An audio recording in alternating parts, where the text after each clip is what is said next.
Hello तो नमस्कार साथियों, कैसे हो आप सभी। आपका हमारे चैनल A100 एजुकेशन में बहुत बहुत स्वागत है। तो चलिए अपना हिस्ट्री का अगला लेक्चर देख लेते हैं। देखो, हमने आपको पिछली वीडियो में जो हमारी हड़प्पा सभ्यता थी, हमने आपको बताया था ये जो सभ्यता है ये हमारी किस नदी के किनारे निकली है, तो सिंधु नदी के। ठीक है, तो चलिए इसीलिए इसका जो है सिंधु घाटी की सभ्यता पड़ा, सिंधु घाटी की सभ्यता। ठीक है, देखो सिंधु घाटी की सभ्यता के बारे में हमने आपको उसके खोजकर्ता वगैरह सभी बता दिए थे, और कहाँ कहाँ कैसे कैसे खोज हुई वे भी बता दिए थे। अब देख लेते हैं आगे। चलिए वीडियो को ज़्यादा लंबी ना करते हुए शुरुआत करते हैं। देखो, मोहनजोदड़ो। मोहनजोदड़ो क्या है?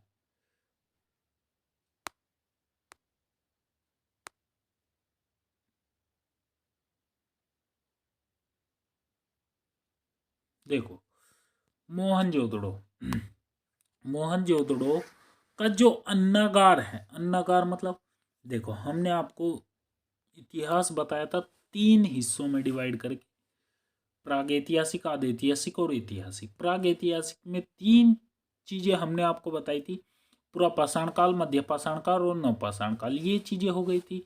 और जो हमारा आद्य ऐतिहासिक काल था उसके अंदर जो चल रहा था वो सिंधु घाटी की सभ्यता चल रही थी। ठीक है, तो उसको देखते हुए हमने आपको ये भी बता दिया सिंधु घाटी सभ्यता की खोज कहाँ हुई, किसने की। ठीक है, देखो अब जो मोहनजोदड़ो का अन्नागार मिला था, अन्नागार मतलब एक ऐसा भवन जिसके अंदर अन्न इकट्ठा होता था, वो सिंधु घाटी सभ्यता जो थी ना उसका सबसे बड़ा भवन या इमारत थी।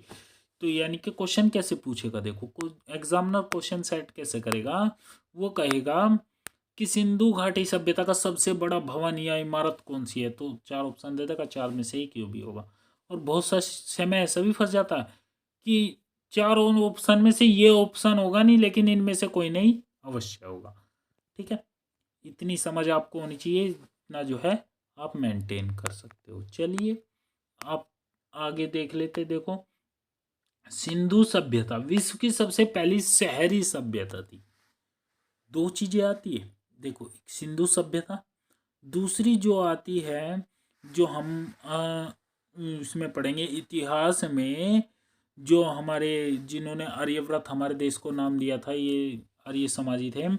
ठीक है, वो सबसे पहली वो हमारी जो है विश्व की जो है पहली ग्रामीण सभ्यता थी। वो कैसी सभ्यता थी? ग्रामीण सभ्यता थी।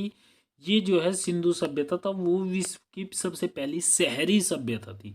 शहरी सभ्यता होने के इसके प्रमाण भी मिलते हैं, कहीं पक्की नालियाँ मिलती है, कहीं जो है द मकान बढ़िया मिलते हैं जो है फर्स्ट क्लास वाले जो है। ठीक है, देखो अब इसका भाई इसकी डेट भी तो होगी कंफर्म कि किस डेट से जो है अंदाजा ही लगाया जाता है। ये कार्बन डेटिंग जो विधि है ना हमारी, इससे जो है किसी वस्तु के भी जीवन काल का पता लगाया जा सकता है। जो कार्बन डेटिंग अभी भी हुई है, इसका विकास कुछ साल पहले ही, उससे पहले ही नहीं था ये। ठीक है, कोई ज़्यादा पुरानी तकनीक नहीं है। कार्बन डेटिंग जो विधि है इसके द्वारा हमने पता लगाया। तो इसका जो सिंधु घाटी सभ्यता से जो प्रमाण मिले थे, उन प्रमाणों के आधार पर इसका जो जीवन काल निकल के आता है वो 2500 ईसा पूर्व से 1750 ईसा पूर्व तक का हुआ माना जाता है। ठीक है, अच्छा अब देखो इसका विस्तार कहाँ से कहाँ तक था। उत्तर में क्या था? उत्तर में कौन सा शहर था? दक्षिण में कौन सा था? और जो है पूर्व में कौन सा था? पश्चिम में कौन सा था? ये वाला से देख लेते हैं। देखो, उत्तर में था मांडा। ये कहाँ था? चिनाब नदी के किनारे। अब चिनाब नदी कहाँ है? जम्मू कश्मीर में। तो जाहिर सी बात है ये कश्मीर में पड़ता था। तो हमारी जो सिंधु घाटी की सभ्यता थी उसका सबसे उत्तरी सिरा कौन सा था? ये ही था मांडा। ठीक है, देखो पश्चिम में कौन सा था? पश्चिम में था सुतकांगेडो। ये क्या था? ये दशक नदी के किनारे था और ये कहाँ पड़ता है? पाकिस्तान में। ठीक है, पाकिस्तान में एक लड़काना जिला करके है, वहां के आसपास पड़ता है। चलिए आगे देख लेते हैं। देखो पूरब में पड़ता है जो हिंडन नदी। हिंडन नदी जो है ये उत्तर प्रदेश के आलमगीरपुर में है। ठीक है, उत्तर प्रदेश के कहाँ पड़ता है? आलमगीरपुर में। और जो लास्ट दक्षिण, दक्षिण का दयामाबाद परवरा नदी महाराष्ट्र के दयामाबाद में, दयामाबाद में, महाराष्ट्र के दयामाबाद में पड़ता है। ठीक है, चलिए अब इसके शहरों के बारे में स्टडी कर लेते हैं कि भैया जो है शहरों में कौन सा स्थान कहाँ कौन से सन में जो है हमको मिला। ठीक, चलो चलिए देख लेते हैं आगे। देखो, पहला मिलता है हड़प्पा सन 1921 में। इसकी खोज की गई, किसने की थी? ये की थी दयाराम साहनी ने। किसने की थी? दयाराम साहनी ने इसकी खोज की थी। और ये रावी नदी के तट पर स्थित था पाकिस्तान के अंदर। अब देखो यहाँ से क्या क्या मिलता है भाई, मैंने आपको बताया था। अब जिद देखो, आपको थोड़ा सा रिवाइंड कराते हैं। हमने आपको बताया था इतिहास को हमने 3 भागों में बांटा। पहला प्रागैतिहासिक, दूसरा आदि ऐतिहासिक, तीसरा है ऐतिहासिक। प्रागैतिहासिक में मनुष्य चीज से अनभिज्ञ था, कुछ नहीं जानता था।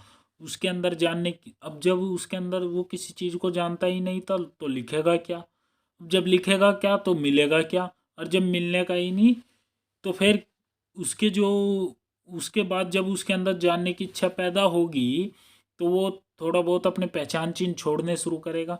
उन्हीं के आधार पर अंदाजा लगाया गया कि भाई प्रागैतिहासिक जो काल भी था उसके अंदर ये खोजें हो गई थी।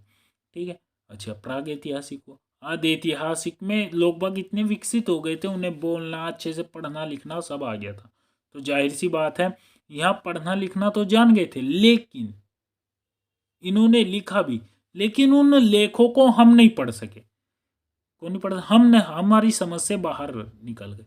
इसीलिए मैंने आपको बताया था जो ये सिंधु घाटी की सभ्यता है, इससे जितने भी साक्ष्य मिलने वाले हैं, इनकी जो लिपि रहने वाली है वो कौन सी लिपि रहने वाली है? चित्रात्मक, भाव चित्रात्मक जो शैली रहने वाली है। क्यों? क्योंकि भाई हमें जो भाव प्रकट हो रहा है ना, जो चीज दिखा रही है, वही हम अंदाजा लगा सकते हैं कि ये भी करते थे। जैसे देखो यहाँ से कुछ साक्ष्य मिले हड़प्पा से जो 1921 में खोजा गया था सिंधु घाटी सभ्यता के अंदर। दयाराम साहनी ने इसकी खोज की थी। यहाँ से मिला था कुम्हार का चाक, दूसरा मिला था अन्नागार।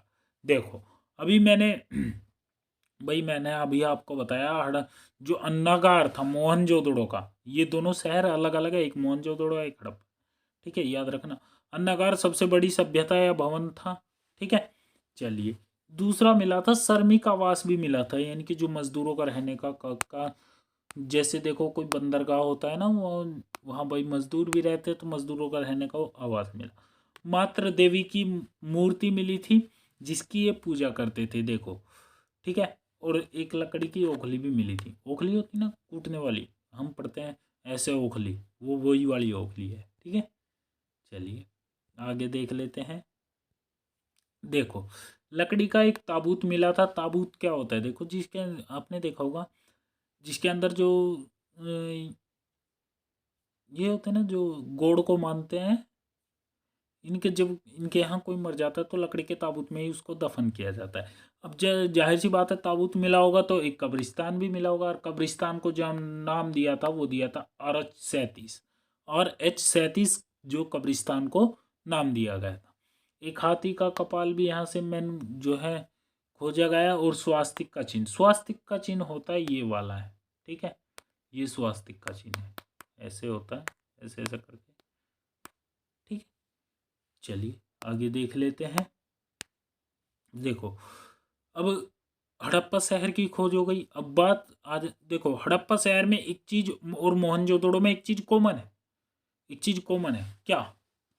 जो अन्नागार है, अन्नागार है, ये स्नानागार होगा, सॉरी ये गड़बड़ है भाई। यहाँ यहाँ जो है मैंने भी ध्यान नहीं दिया इतना, ये स्नानागार होगा, ये अन्नागार नहीं होगा।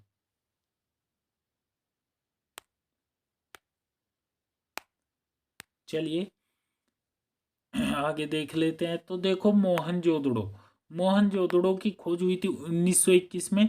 जो हड़प्पा की खोज हुई थी वो कब हुई थी? आप मुझे कमेंट करके बताइएगा।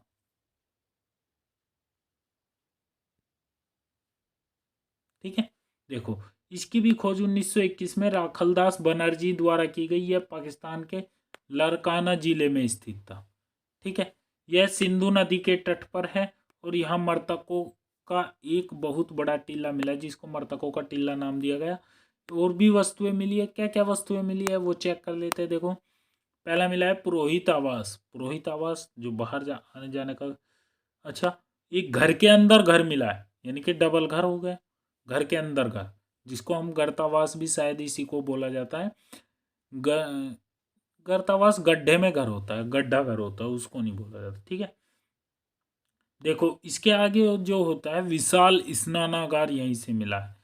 दूसरा मिला है यहाँ से अन्नागार। अन्नागार विश्व की सबसे बड़ी इमारत थी, पहली वाली बताया था अभी। इसके अंदर मिला है सूती वस्त्र, चौड़ी सड़कें। अभी भाई शहरी सभ्यता की बात हो रही है तो जाहिर सी बात है शहरों में तो भीड़ भी होगी, और भीड़ होगी तो सड़कें चौड़ी होगी। अब एक बात मुझे बताओ, इनमें भी झगड़ा होता होगा, और जब झगड़ा होता होगा सभा करके सुधारा जाता होगा नहीं? तो जाहिर सी बात है सभागार भी मिला यहाँ। एक पशुपति शिव की मूर्ति भी मिली। देखो अब ये ध्यान रखना